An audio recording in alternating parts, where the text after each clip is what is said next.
73 فرقوں والی حدیث کی کیا اہمیت ہے؟ ہر فرقہ اس حدیث کو فرقہ بنانے کی دلیل کے طور پر پیش کر کر کے اپنے بزرگوں کے فرقے کا دفاع کرتا ہے۔ علی بھائی کا اس حوالے سے کیا موقف ہے؟ علی بھائی تو پہلے آپ سے یہ کہیں گے 73 فرقوں والی حدیث کی بڑی اہمیت ہے، اس لیے کہ اسی کی اہمیت کو اس امت نے پکڑا ہوا ہے اور اجاگر کر رہی ہے اپنا لقمہ اس کے منہ میں ڈال کے۔ جو 73 فرقوں والی ایک حدیث جو پبلک میں مشہور ہے نا جامع ترمذی کی، وہ تو ضعیف ہے۔ شیخ البانی، شیخ زبیلی زئی صاحب دونوں نے اس کو ضعیف کہا ہے۔ مشکات میں بھی آپ کو شروع میں کتاب الاعتصام بالکتاب والسنہ چیپٹر میں مل جائے گی کہ نبی علیہ السلام نے فرمایا بنی اسرائیل میں 72 فرقے تھے، میری امت 73 فرقوں میں بٹ جائے گی، سوائے ایک کے سب دوزکی ہوں گے۔ اور پوچھا گیا وہ جنتی گروہ کون سا ہے، تو کہا گیا ما انا علیہ و اصحابی، جس پہ میں اور میرے اصحاب ہیں۔ یہ روایت اصول محدثین پہ سندن ضعیف ہے، البتہ اس کو سپورٹیو ایک صحیح حدیث ہے ابو داؤد کے اندر کہ نبی صلی اللہ علیہ وآلہ وسلم نے فرمایا کہ میری امت کے 72 فرقے دوزخ میں جائیں گے اور صرف ایک جنت میں جائے گا، فرقہ نہیں گروہ، طائفہ منصورہ۔ اور نبی علیہ السلام فرمایا وہ ہے الجماع، یہ بھی ساتھ بتایا۔ آپ دیکھیں 73 فرقوں والی حدیث جو لوگ بیان کر رہے ہیں وہ ساتھ بتاتے نہیں ہیں کہ اس فرقے کا نام بھی آیا ہے، فرقہ نہیں کہنا چاہیے اس گروہ کا، الجماع۔ الجماع کس کا نام ہے؟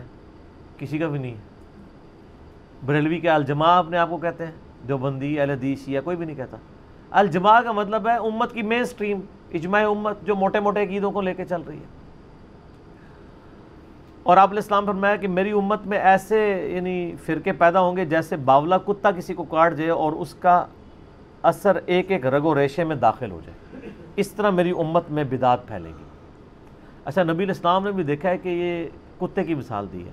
مجھے بتائیں کہ یہ کسی گروہ میں بدعت کا پھیلنا جس باولے کتے کے کاٹنے سے ہوگا، نبی علیہ السلام فرمایا وہ کتا کوئی ہاکی کا پلیئر ہوگا، کرکٹ کا پلیئر ہوگا، یا کوئی مولوی ہوگا؟ ظاہر ہے مولوی کسٹوڈین ہے نا، عقائد کا کسٹوڈین کون ہے؟ مولوی۔ تو علماء کو نبی اسلام نے، علماء سو کو کیا فرمایا؟ کتا، اور باولا کتا، پاگل کتا۔ بلکہ قرآن میں سورۃ الاعراف کی آیت نمبر 175 اور 176 میں بلعام بن باورا کی مثال دی گئی ہے کہ اللہ فرماتا ہے وہ کتے کی مثال ہے، جو جیسا کہ وہ زبان ہانپ رہا ہے، وہ اس پہ بوجھ ڈالا جائے تب بھی زبان ہانپے، نہ ڈالا جائے تب بھی زبان ہانپے۔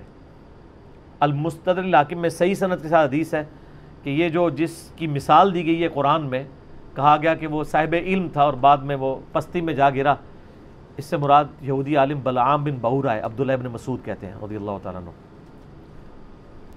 قرآن میں بھی کتے کی مثال، حدیث میں بھی کتے کی مثال۔ اور اب آپ دیکھ لیں، جب ہم کہتے ہیں کہ جی آپ علماء سو کو کتا کہا گیا تو وہ پھر ہم سے ناراض ہوتے ہیں۔ نبی علیہ السلام تو وَإِنَّكَ لَعَلَىٰ خُلُقٍ عَظِيمٍ ہے، ان سے اعلیٰ اخلاق کسی کا نہیں، پھر بھی آپ کہہ رہے ہیں کتے کی مثال ہے۔ تو وہ روایت ٹھیک ہے کہ 72 جہنم میں جائیں گے، ایک جنت میں، لیکن اس میں الفاظ نہیں 72 ہمیشہ کے لیے دوزخ میں جائیں گے، یعنی ان کا کام دوزکیوں والے ہیں۔ ورنہ نبی علیہ السلام یہ کلیئر کرتا ہے کہ 72 تو ہمیشہ کے لیے دوزخ میں ہے اور ایک ہمیشہ کے لیے جنت میں، یعنی اپنے اعمال کی وجہ سے ڈومیننٹ ان کا پورشن جہنم میں جائے گا۔ اس کو ایکسپورٹیو حدیث بخاری اور مسلم کی ہے کہ میری امت کا ایک گروہ قیامت تک حق پہ قائم رہے گا، کوئی نقصان پہنچانے والا ان کو نقصان نہیں پہنچا سکے گا حتیٰ کہ قیامت قائم ہو جائے گی۔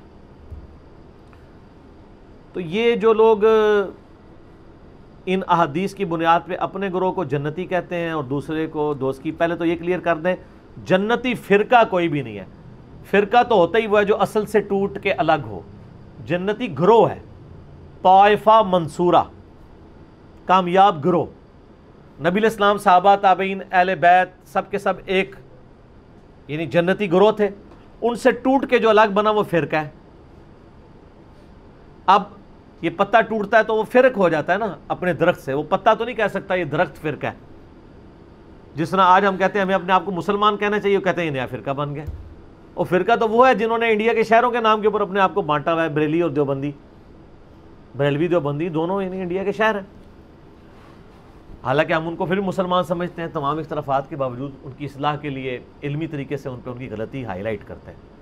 73 فرقوں والی حدیث اس والا جو پورشن ابو داؤد کا ہے وہ بالکل ٹھیک ہے، اور اس کا فہم میں جو سمجھتا ہوں وہ میں آپ کو بعد میں بتاؤں گا، پہلے میں وہ وسوسہ اس میں کلیئر کر دوں کہ ہر گروہ یہ کہتے ہیں ہم جنتی دوسرے دوست کی، تو اس سے آپ کو یہ بات پتہ چل جانی چاہیے کہ اس کا سلوشن کسی کے پاس بھی نہیں ہے، کیونکہ بریلوی اگر اپنے آپ کو طائفہ منصورہ کہتے ہیں، باقی سب کو کہتے ہیں وہ دوست کی ہیں، تو پھر آپ خود سمجھ لیں یہی بات دیوبندی بھی کر رہے ہوں گے۔ پھر ایک عام آدمی کدھر جائے؟ ایک عام آدمی قرآن و سنت پڑھ کے نبی الاسلام کے ساتھ اپنا رشتہ مضبوط کرے، ہر گروہ سے، خواہ وہ کسی مکتب فکر سے تعلق رکھتا ہے، سنی ہو، شیعہ ہو، حنفی ہو، شافعی، مالکی، حنبلی، بریلوی، دیوبندی، اہل حدیث، اہل تشیع، اچھے لوگ جو موجود ہیں جنہوں نے اپنی اصلاح کر لی ہے اور امت کی مین سٹریم سے نہیں ہٹے، انشاءاللہ جنت میں جائیں گے۔ یہ امت کی مین سٹریم سے ہٹنے والے لوگ ہیں جیسے خوارج ہیں، پوری امت سے الگ ہو گئے۔ آج دور اعظم میں قادیانیوں کو آپ کہہ سکتے ہیں پوری امت سے الگ، ایک انہوں نے جھوٹی نبوت کے اوپر ایک پورے کا پوری بلڈنگ کھڑی کر لی۔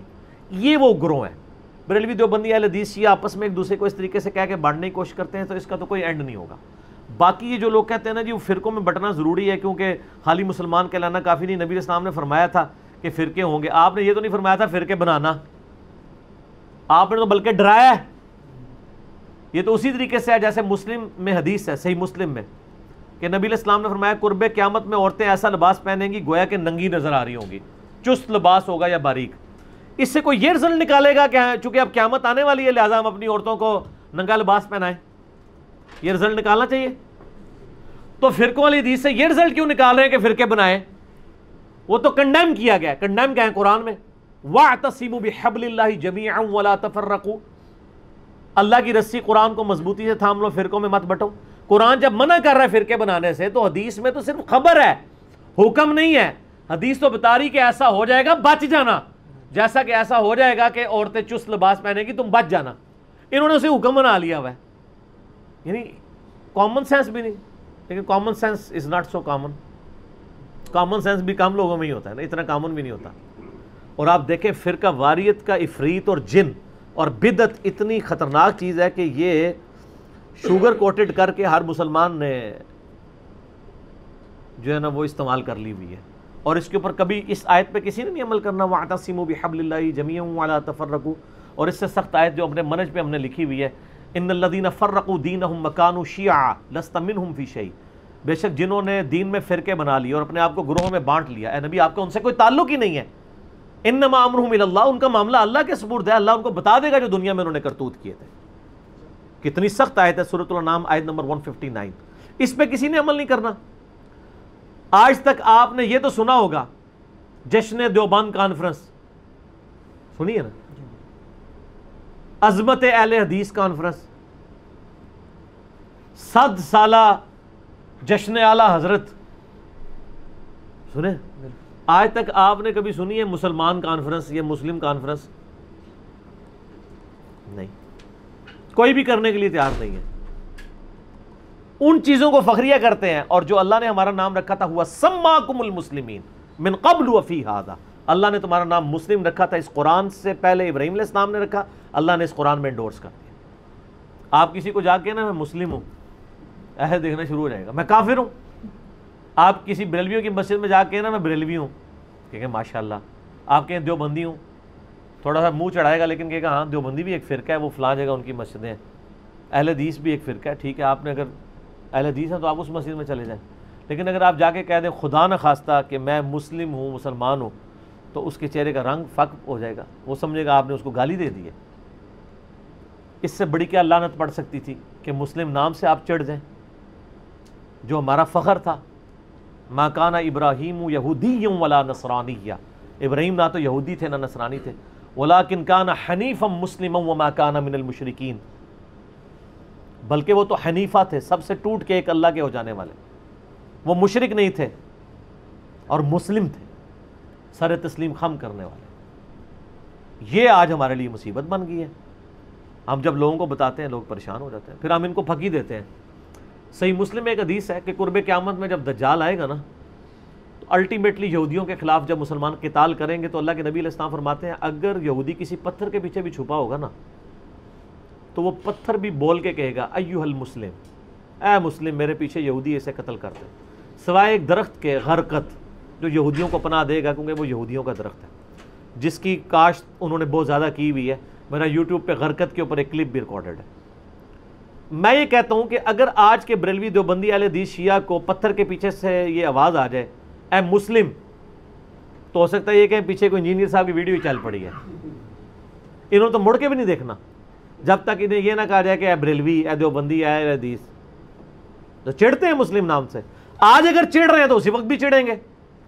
قرآن و سنت کی ٹرم تو مسلم اور مومن ہی ہے، باقی آپ کی بنائی ہوئی ہیں۔ اس لحاظ سے ویسے میں شیعہ کو ایج دوں گا، شیعہ اپنے ساتھیوں کے لیے مومنین کی ٹرم استعمال کرتے ہیں، سنی اپنے ساتھیوں کے لیے مسلمین کی ٹرم نہیں یوز کرتے ہیں۔ کہتے ہیں نا مومن، مومنین، وہ ٹرم قرآن سے لے رہے ہوتے ہیں۔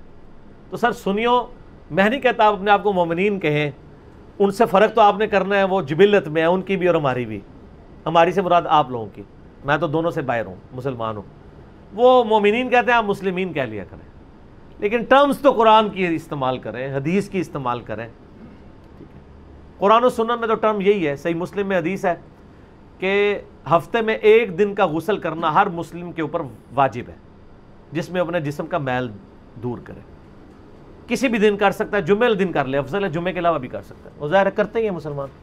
تو مسلم، وہاں بھی ٹرم مسلم ہے، یہاں مسلم نام سے لوگ چڑھتے ہیں۔ اچھا علی بھائی، آپ کی اس بات سے نا وہ مجھے ایک بات یاد آئی، اگر اجازت دیں جی، تاکہ یہ ایشو کور ہو جائے۔ آپ نے پھکی کی بات ایشو تو قیامت تک نہیں کور ہونا ہے جن کے نہیں یہ ہونے، اسپیسیفک یہ ایشو کور ہو جائے نا۔ ایک بہت بڑے وکیل اناف ہیں، وہ نام نہیں لینا، نہیں نام نہیں میں لیتا، میں بس وہ وکیل اناف ہی کہا کہ آپ نے ان کا نام لے دیا، لیکن باقی اناف ہیں اور بہت بڑے۔ ہاں جی، وہ وکیل اناف وہ ہیں جن کو میں نے G10 کی مسجد میں آج سے 7-8 سال پہلے سنا کہ جنت میں صرف دیوبندی جائیں گے، یہ الفاظ تھے۔ اچھا، وہ وکیل اناف جو ہیں انہوں نے آج کل ایک دورہ مسائل کرایا کچھ عرصہ پہلے، اس میں انہوں نے غالباً اسپیسیفکلی آپ کو پھکی دی ہے، یہ مسلم والی جی بات میرا ہے۔ اس کے اوپر جواب آ چکا ہے۔ اچھا جی جی جی، انہوں نے کہا جی کہ میں مسلم کیوں ہوا؟ جی ایک طرف وکیل اناف کی تصویر ہے، دوسری طرف مولانا طارق جمیل صاحب کی سینٹر میں میری، وہ کلپ ریکارڈ ہو نہیں، چکا وہ ہے۔ جو انہوں نے پھکی دی اس کا بھی جواب دیا آپ نے؟ جی پھکی کا انہوں بھی نے کہا جواب جی میں اگر آپ سے یہ پوچھوں جی، آپ ایشیا کے باشندے ہیں، کدھر کے ہیں؟ میں انہوں نے اتھے چھٹے ہیں نا کہ وہ یاد کرن انہوں نے گے۔ کہا اب یہ کیوں نہیں کہتے جی جی، سارے جواب آ چکے ہیں، وہ سوال آپ سے پہلے ہی آ چکا تھا۔ اچھا یہ سوال اسی طرح پڑھا گیا ہے کہ آپ یہ کہیں گے فلاں جگہ فلاں جگہ فلاں جگہ، جی جی ٹھیک ہے نا؟ تو وہ اس کا جو میں نے جواب ان کو دیا نا، وہ آپ سنیں گے تو آپ جھوم اٹھیں گے اور جھوم کے ایک دفعہ کہیں گے کہ نہ میں وابی، نہ میں بابی، میں ہوں مسلم علمی کتابی۔ وہ کچھ کیا ہے میں نے ان کے ساتھ اس بات کے اوپر، وہ آپ میرا کلپ دیکھ لیں۔ اچھا، یہ آپ کے یہ جو شعر ہے اس پہ بھی ایک پوسٹ مارٹم ایک علامہ صاحب نے کر دیا، وہ کہنے لگے جی یہ تو جناب جو ہے نا یہ بابی نہ کہا کرو، بابا ہی کہا کرو، کہ بابی تو وہ کہتے ہیں یہ ایران میں تھا کوئی غالباً گمراہ شخص تھا، محمد بن باب کے کیا؟ وہ نہیں، وہ سر وہ اللہ کے بندے، بات یہ ناموں سے کچھ نہیں ہوتا، عربی کا فتنہ اور پنجابی کا فتنہ اور الفاظ سے نہیں ہوتا، ٹھیک ہے؟ نہیں، وہ کہتے ہیں بابا سے بابی نہیں بنتا نا۔ نہیں بنتا ہے، اردو میں کیا بنتا ہے؟ بابا ہی بنے گا۔ نہیں، بابوں کے ماننے والے کو کیا کہیں گے؟ پاکستان کے ماننے والے کو پاکستان کہیں گے یا پاکستانی کہیں گے؟ افغان صوبے سے تعلق رکھنے والے کو افغانی کہیں گے ان کے ملک سے، یا افغان کہیں گے؟ افغانی کہا جاتا ہے نا۔